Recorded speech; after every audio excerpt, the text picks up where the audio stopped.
currently, as an example for Zimbabwe, we have 10 audiologists for a country of 17 million people. And we're actually a higher concentration of audiologists per capita compared to other African countries. Some countries like neighboring Zambia has 1 audiologist. So this is the problem that we're trying to address, because in having to consult with an audiologist that has gone out to university, has come back, has set up practice, it's automatically driving up the cost, which means that for patients to access the services, it's just not attainable for most.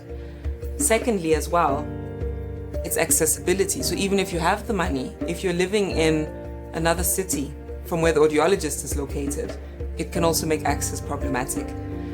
So these two issues combined means that we have very, very low penetration of confirmed hearing losses in terms of tests being done, any kind of management and intervention being done, hearing aids being fit because of affordability, but also because of access. Yeah. This is for holding the tubing if you want, and then this is for measuring your insertion depth. So to address this issue, which is an issue for all of this region, we have set up the Hear More Academy. So the idea behind the academy is to bring in people who have been nominated from these different markets for a 20-week schooling. So they would receive theoretical training as well as hands-on training in clinic. So which means that after the 20 weeks that they would spend here in Harare, they would come out as full-fledged dispensers. They would be able to identify red flags on the patients that would require for the patients to be referred on for medical management, to be seen by an ENT, or simply to just eliminate the possibility of a problem that they think might be occurring.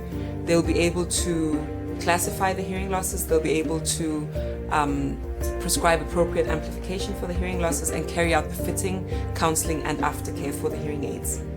The idea in terms of finding the people to attend the academy was that each market could nominate. So let's say we get in contact with an ENT in Ethiopia who is doing cochlear implantation, for example, but there's nobody readily available to do your regular run-of-the-mill hearing aid work.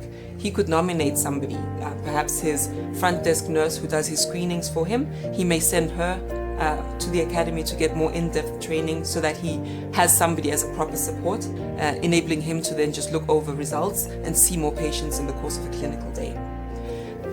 The hope is that with getting graduates from this academy, access to this healthcare will be a lot easier because you'll have more boots on the ground in the different regions. The audiologists that are in those regions won't be working alone. They'll have people for support.